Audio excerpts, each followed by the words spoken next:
Welcome to Construction Cashflow. The faster cash flows, the faster wealth grows. I'm your host, Stu Davidson, and I'd like to take a moment to introduce our incredible sponsor, Know Your Numbers. Understanding your cash flow is the cornerstone of success. It's what Construction Cashflow and Know Your Numbers are all about. For more about Know Your Numbers, click the Know Your Numbers link in the podcast notes to start your journey of financial enlightenment that could literally transform your business. In this episode, I'm thrilled to introduce our guest, Tracey Westell, the brains behind Pecunia, a company that's transforming how businesses manage their credit and cash flow. From her first job in local authority credit management to becoming a leading industry expert, Tracey is here to drop some serious knowledge bombs. Trust me, whether you're just starting out or you're a serious pro, you'll want to grab a notepad for this one. So let's roll. Hi Tracey, welcome to the show. How are you doing today? Hi Stu, thanks for inviting me to your podcast today. I'm doing well, I'm looking forward to the show today. So Tracey, tell us about your story with some of the challenges and successes along the way. Well, I suppose start from the beginning. My first job that actually got me into credit management was working for a local authority. To be honest, this is going to give my age away because I worked for the council tax, so quite a long time ago. It was really good. It's just something I fell into.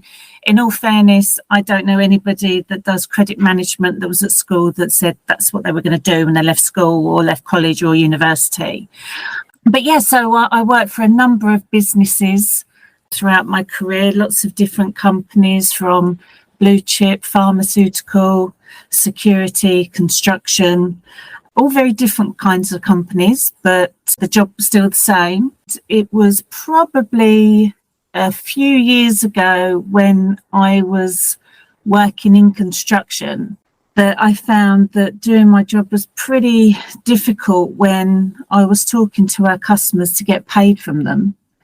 And they didn't really understand about the importance of invoicing and getting paid themselves in order to pay us for the supply of the materials that they needed. That was quite a challenge, I suppose, is trying to get them all figured out and help them with that. Just generally through my experience over the years, I decided to set a company up on my own. And then I got a bit scared. I'm not afraid to say.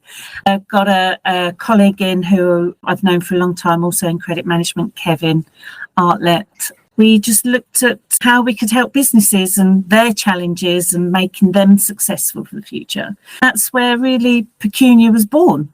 It's difficult to find help in some situations. There's hundreds of different debt collection agencies out there.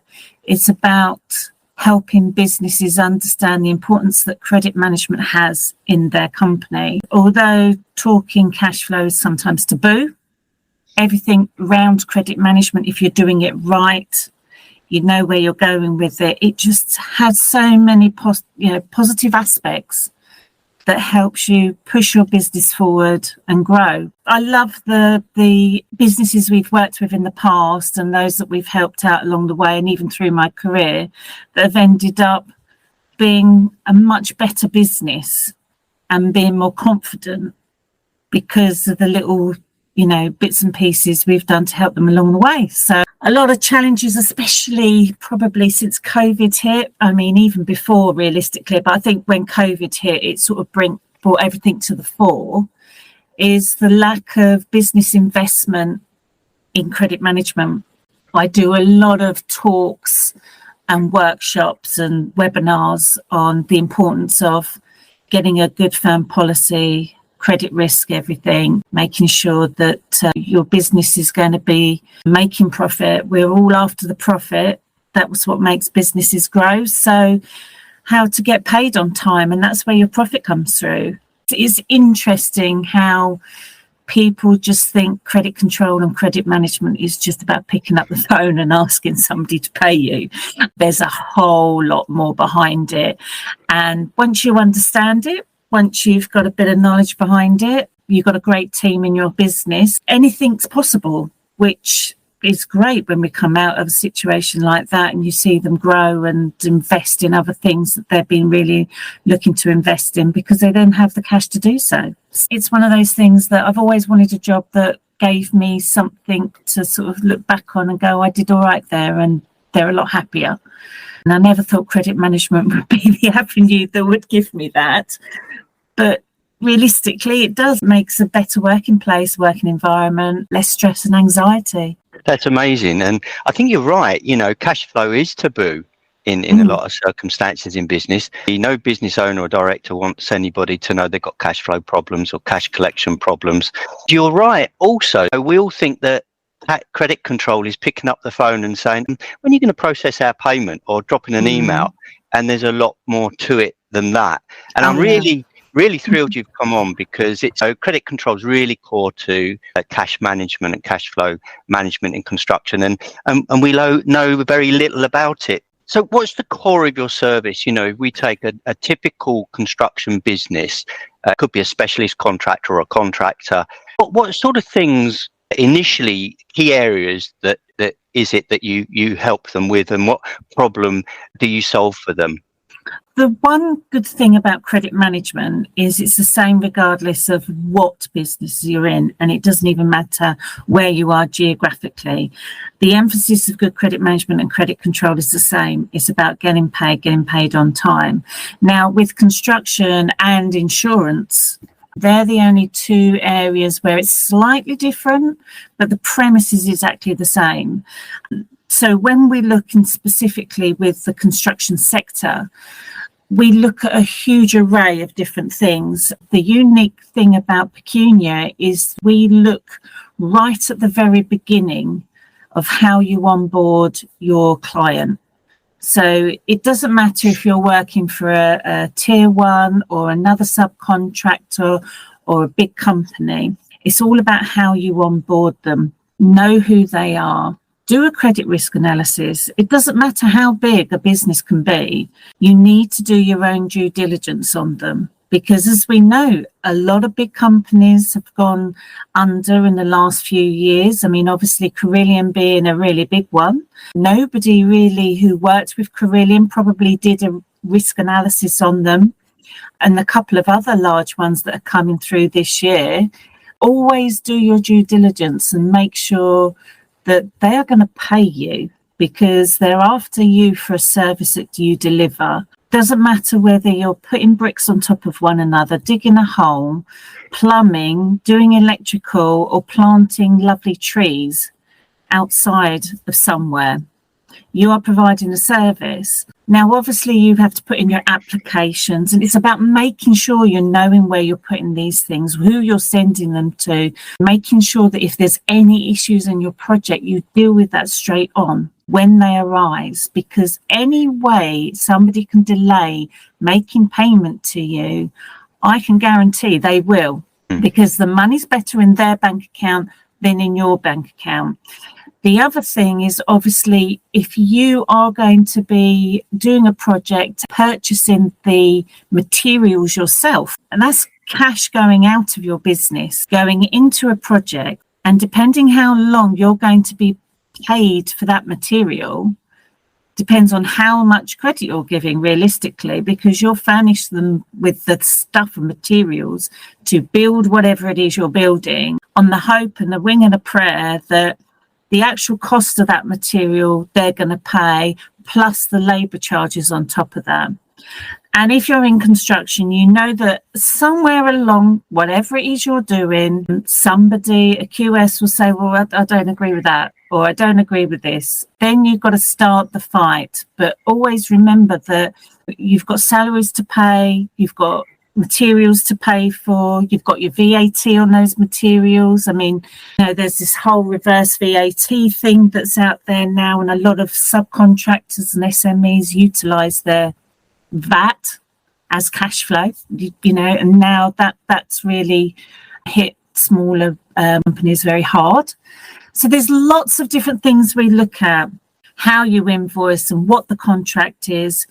If you're doing a big contract which requires a JCT, please, please, please get somebody to read it all the way through.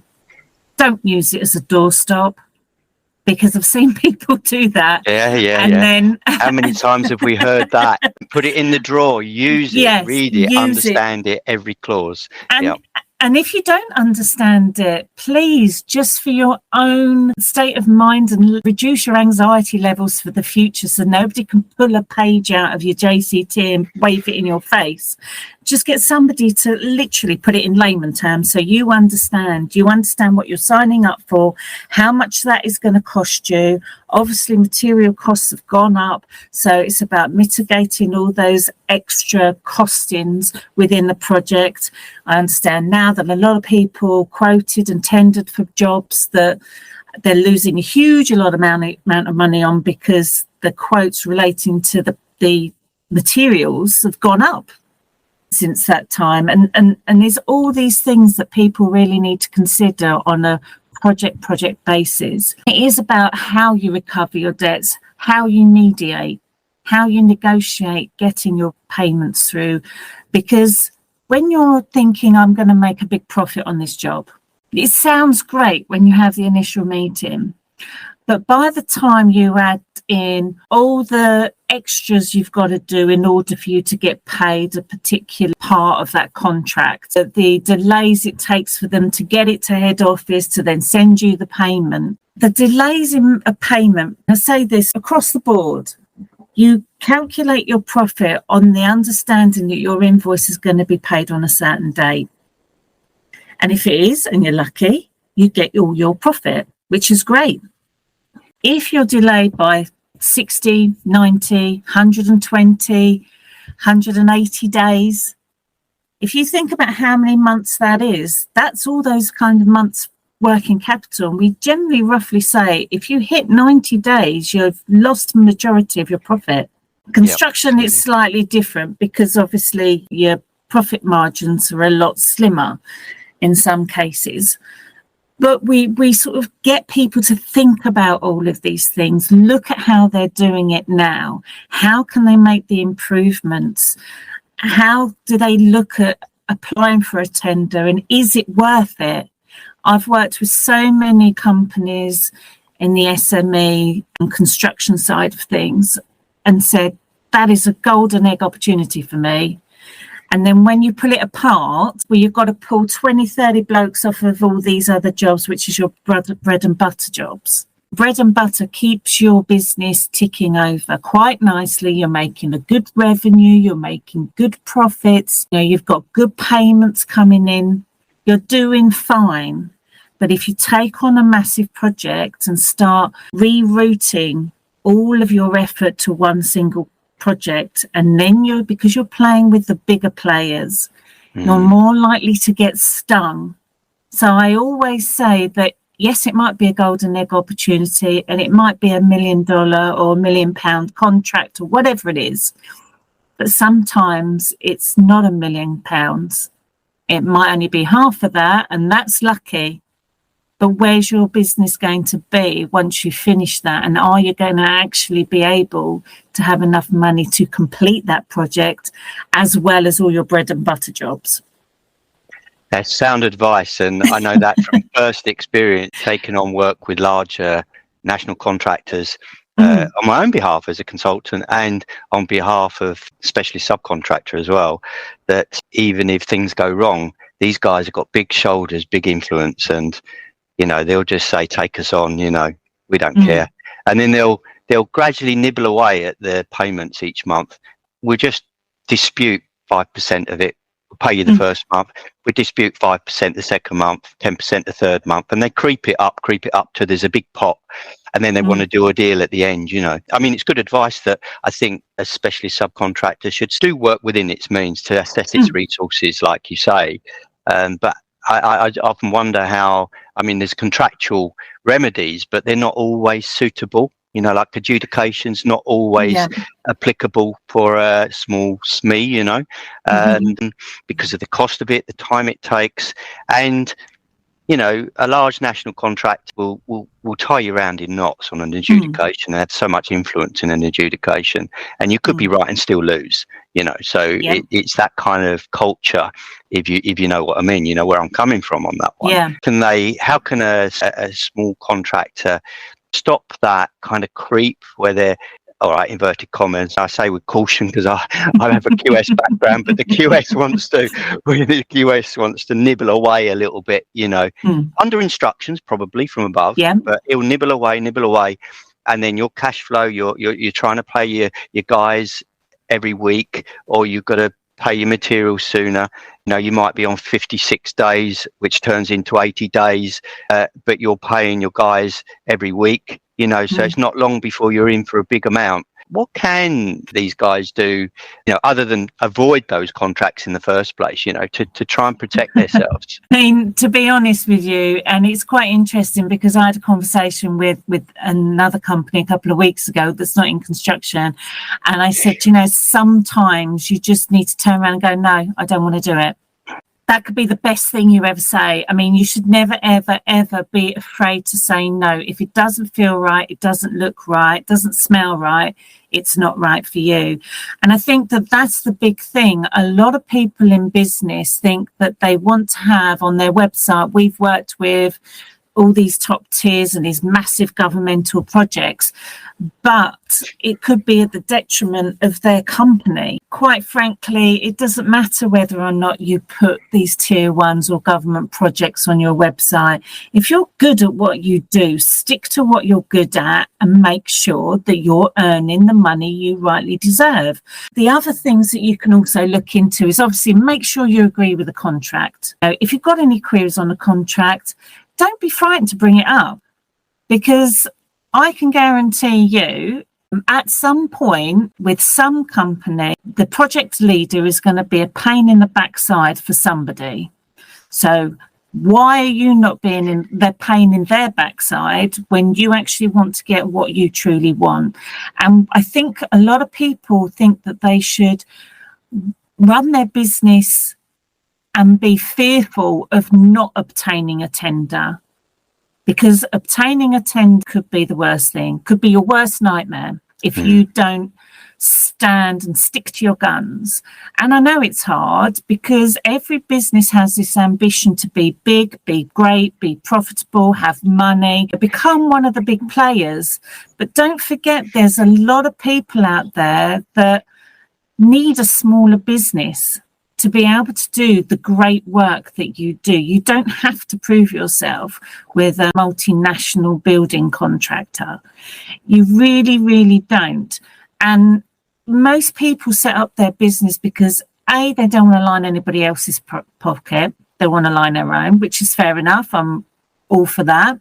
But also making sure you're doing it right and nobody's going to actually take it from you by doing a deal that you really don't want to do and literally pinning you to a wall. The other thing is as I say, I call it bread and butter work. If you've got enough bread and butter work coming in that's going to cover all your expenditures and still make you profit, if you want to start playing with the big boys, then by all means do, but set up a secondary company. Absolutely. Great advice. Yeah. Ring fence it, because if it goes wrong, it doesn't have an association with the other company that you've successfully built up over years and is a successful, lovely little SME company. You might be employing 50 people. Your turnover might be a few million. Happy days. Keep that going. But if you're going to do something like the High Speed 2 or a massive contract with a big building firm, think about where you're going to put your risk. If they're not prepared to work with you under a new co-name and a new entity, then you don't really want them to work with them, because you're prepared to give them the same quality work, but under a different company. Because you can prove you do it with company one, you can do it with company two. That's interesting, because I know when especially subcontractors go to tender and they they try to tender under a different name, then the contractor wants them to tender under their main business name and show the 3 years accounts and the track record. And sometimes, and I think it's been brave enough to say, well, no, this is too much risk. This is our bread and butter company. You know, this is a high risk project for us. We're going to do what we do. We offer a great service, and we will offer you a great service. You know who we are, but we just have to cover our risks by contracting under a separate entity. And if they're not happy with that, walk away. Exactly, and let some other poor fortunate soul take the burden on. I hate to say it like that, but you know, the thing is when you're a director of your own company, you have responsibilities, legal responsibilities, and by making really drastic decisions because you see the bright lights and the pound signs being thrown at you by a named company, doesn't necessarily mean that there's going to be a great big party at the end of it. You could be, unfortunately, in a graveyard digging a hole for your own business, and that's what we don't want. And the thing is, especially within construction, there's so many aspects of late payments and all of this kind of thing going on. It is a minefield. Looking at how construction is playing out at this present moment in time, SMEs in particular have to be careful about where they lay their hat, you know, because you're responsible for people's lives when you're employing them. And when you're a small company, you know John is married to Joan and got 4 kids, and one of them's going to university. But if you work with a big corporate company, you're a number. And when you have to sit in front of John and say, I'm so sorry, John, I made a really bad mistake because I went for that great big contract that was going to be all singing, all dancing, and it's literally put the nail in our coffin. That is a very difficult conversation to have. And nobody in business wants to be having that conversation. It's literally not just thinking outside of the box, but thinking inside your box as well. You could make probably more money. It might take you a couple of more years, but you've still got your main business. And less stress. Less stress.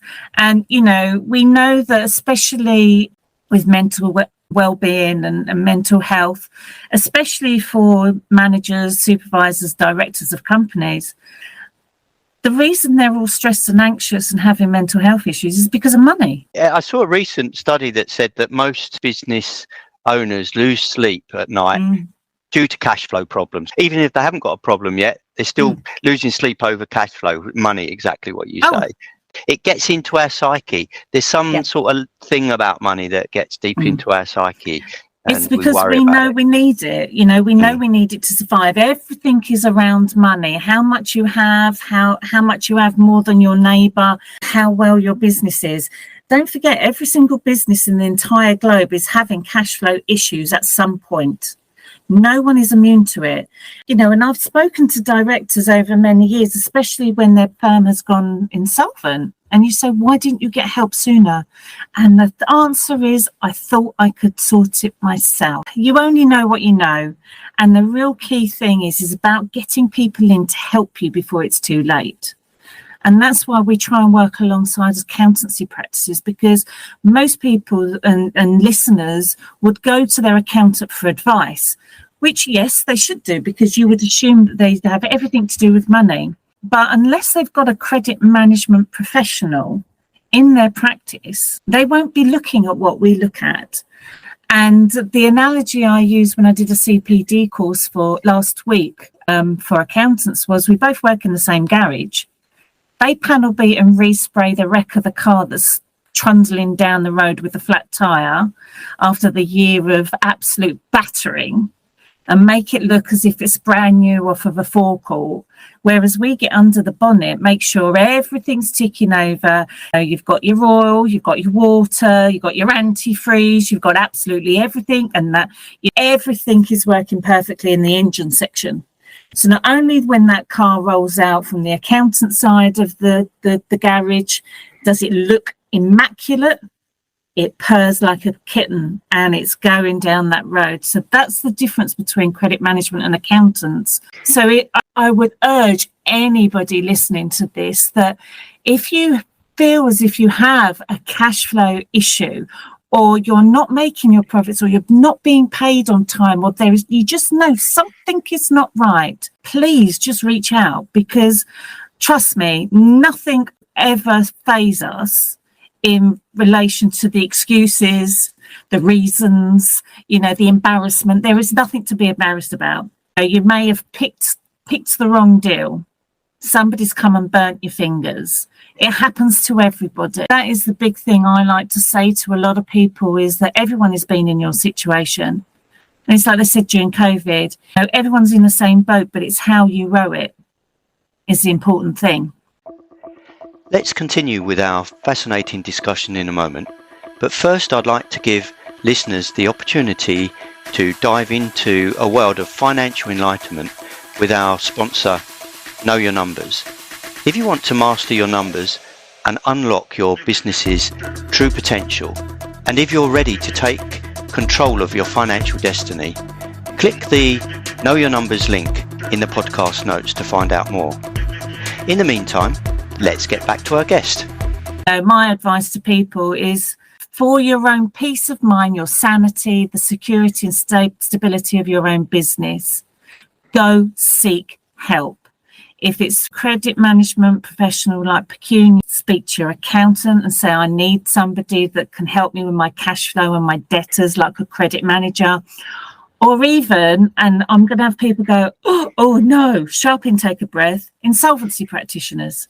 Because, okay, they have this horrible stigma is that they'll break your company and divvy it all up and then share the spoils amongst the people, and you're left with nothing. Sometimes not even a shirt on your back.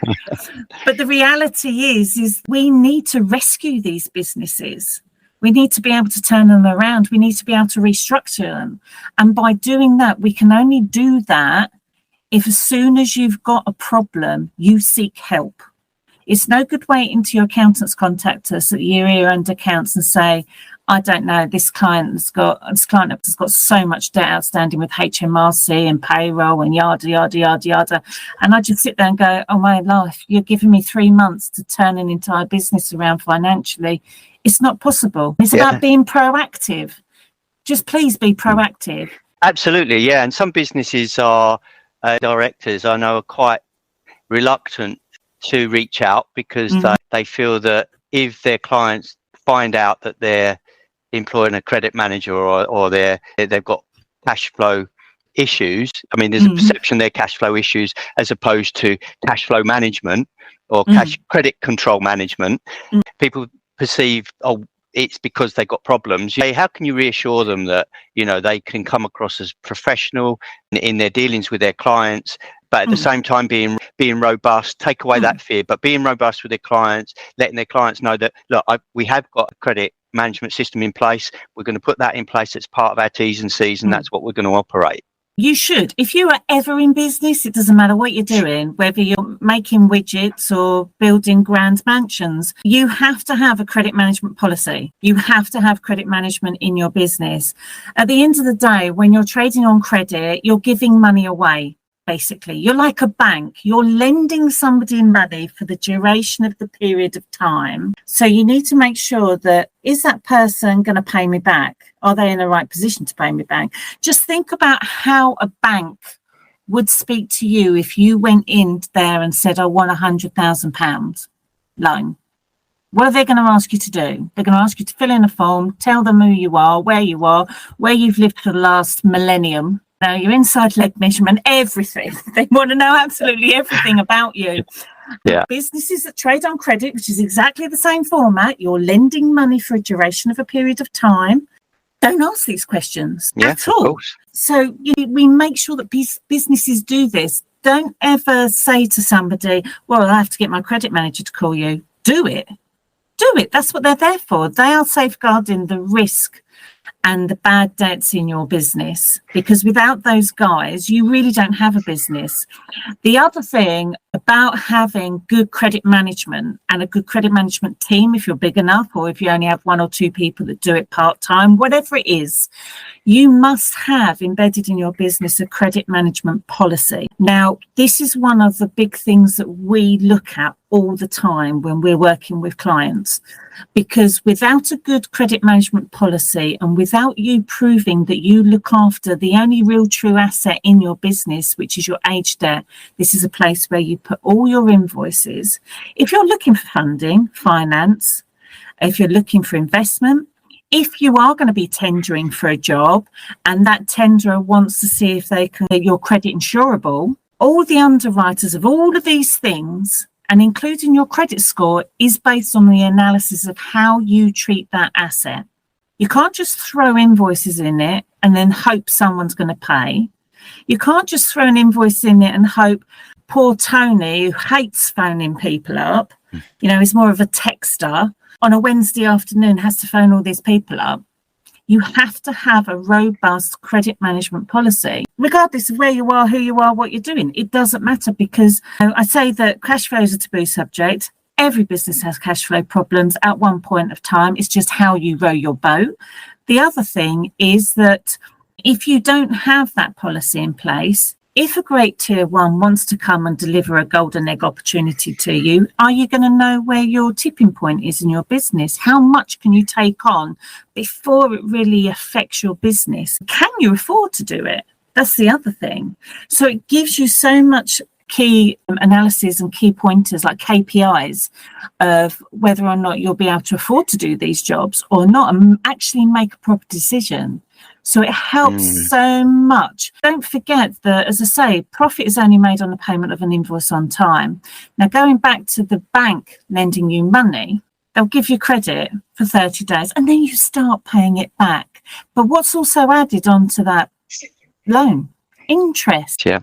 Now, we do have the Late Payment of Commercial Debts Act, 1988, interest. So you can charge 8% above base rate, which this month's going to be quite high again. Do you think that SME should do that more to enact that 8%? Yes, because it's almost unheard of in construction. With late payments, they're almost unheard of applying the 8%. Well, you didn't pay us on time.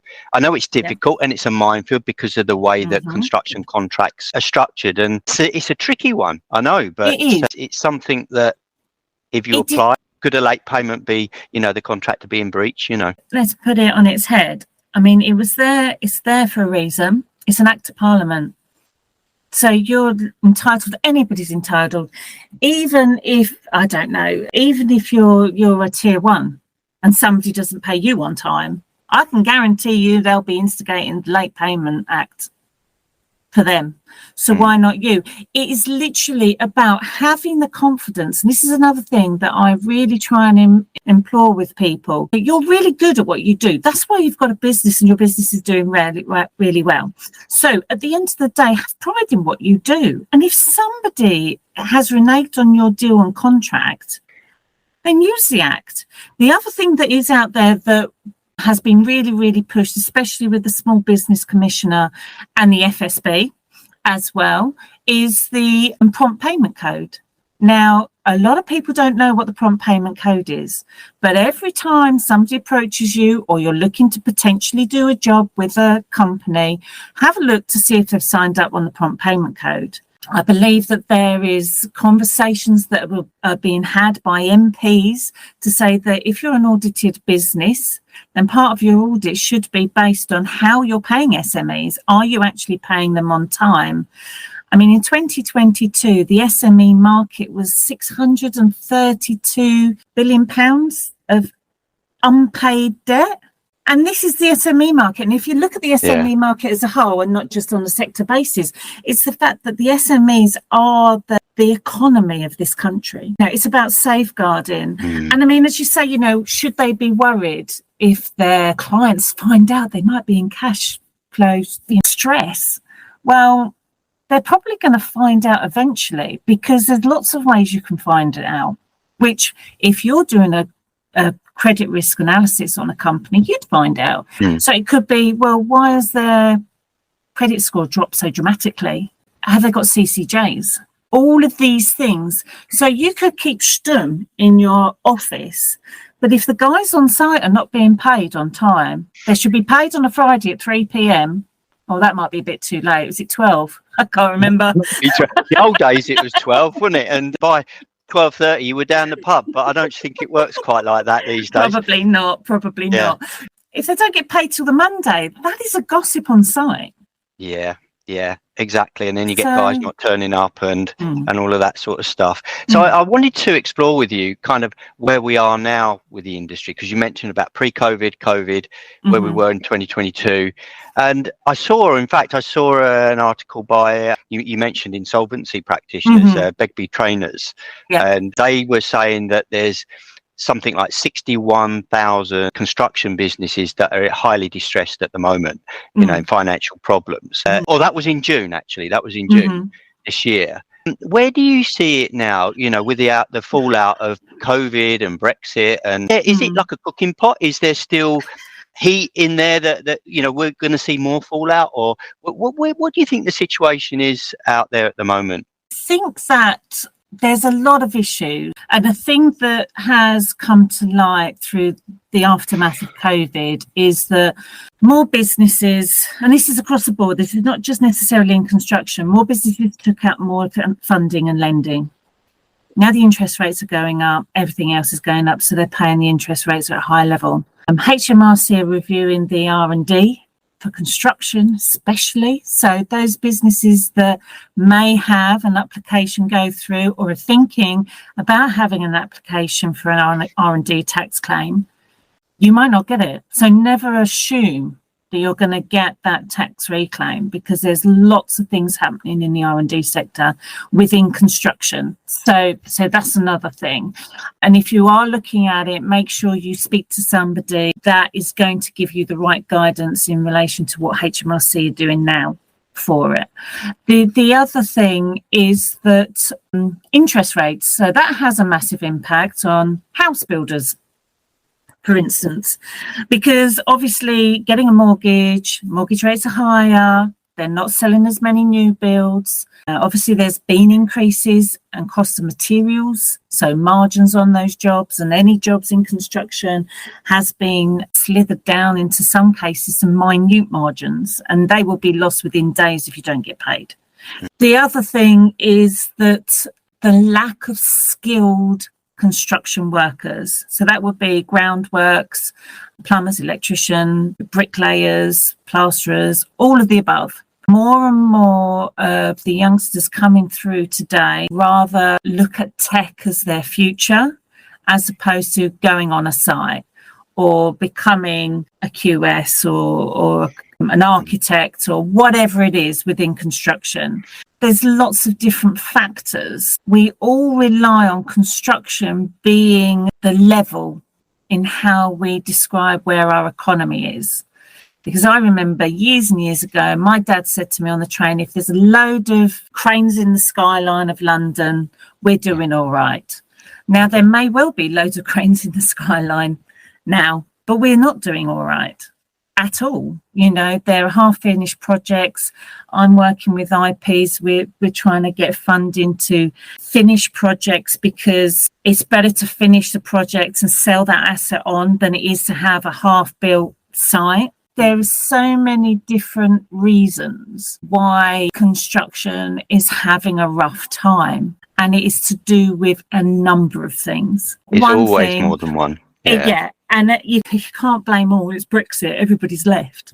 Well, no, it's not just Brexit. It's, the way you get your materials in these days, how you trade with people, whether or not you're going to get planning permission and all the stops with planning permission, and you've got the land, you've got the people, you've got the materials, but no one's buying anything. So what do? If you've got all of the stuff, do you continue building it?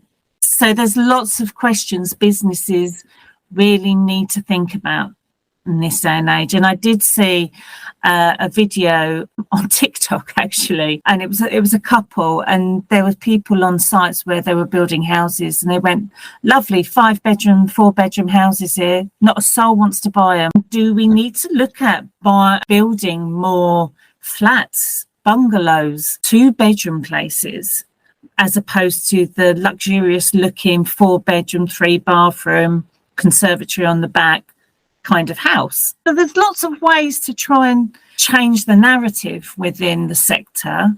Are we going to be looking at repurposing office buildings into flats? Is that an avenue to look in? Do you think there's a perfect storm brewing for the construction industry? I think there's just a perfect storm brewing for everybody. Yeah, it sounds that way. Sounds like we've got a lot of pressure in our cooking pot at the moment, that what with one thing and another, and threat of climate calamities and whatnot. So going back to, maybe we need to resort back to these tiny homes and more appropriate sustainable construction, more sustainable cash flow. Actually, I wanted to come back to just a question that came up when you mentioned about, if you're not paid on time, you're not going to get your profit, or your profit starts to. What would be the things, if I'm not getting paid, or if a small business is not getting paid on time, what are the things that are eroding his profit if he's not, if he passes that day when he should get paid? What are the things that erode his profit? Because I'm sure that listeners kind of might not fully understand what that means. Okay. So say, for instance, you got a load of invoices that are due at 30 days. That's great, because 30 days, that's one cycle of your working capital. So within your working capital, that's everything from your utilities, your payroll, your office rent, anything, even down to the bottle of milk you put in your fridge. Okay, your insurances, whatever else you have to pay out on a regular monthly basis, that's your working capital. So if you get paid at 30 days, you've put the money back in the business for that working capital for that month, because it's gone and now you're putting it back.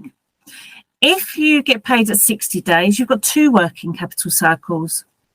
One you've not paid into, so it's one invoice less than it should be. And if you've got that over a number of invoices, that has a harder impact, because you've got to find the cash from somewhere. Then if it's 90 days, then that's 3 cycles of working capital that you've had to fund before you've got a payment.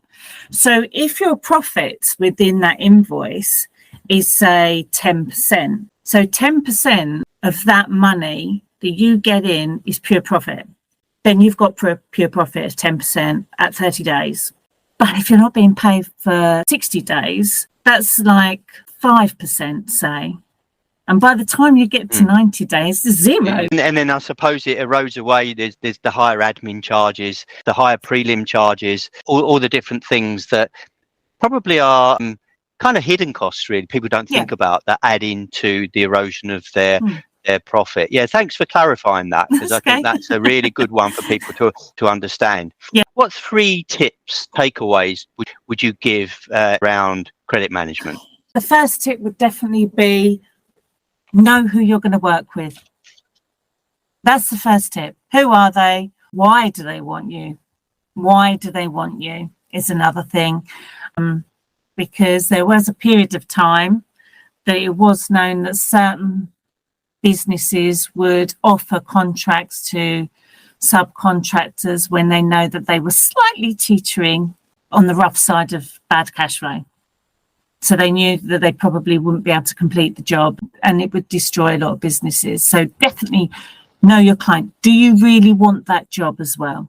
Is that going to be worth your while? I'm not talking about pound size and golden eggs. I'm talking about stress, anxiety, your working ability and all of that. Please, and I implore every business out there, check your credit management policy. And if you need a hand with that, just give us a call, because it is literally the foundation of your company. And as you know, Stu, without a good solid foundation, the rest of your building's not going to be secure as you start building it. It's going to crack and fall away. So I'd add another one is just review your terms and conditions, especially if you diversified your business practice since COVID, and make sure you're insured for the diversification of the extra bits you're doing. So how can listeners contact you, Tracey? You can contact us on LinkedIn. It's Pecunia 2016 Limited. The other thing is we do have a website. Our website is www.pecunia2016.co.uk. Or you can email us at info@pecunia, that's PECUNIA 2016.co.uk. And the reason we're called Pecunia is because it's Latin for money. Wow, and we're great. all about the Very money. relevant. All about the money, yeah. Show me the money. So, Tracey, time for a quick fire round? Oh, good. Yep. Go on then. Yes. Okay. So, first question coming up for you.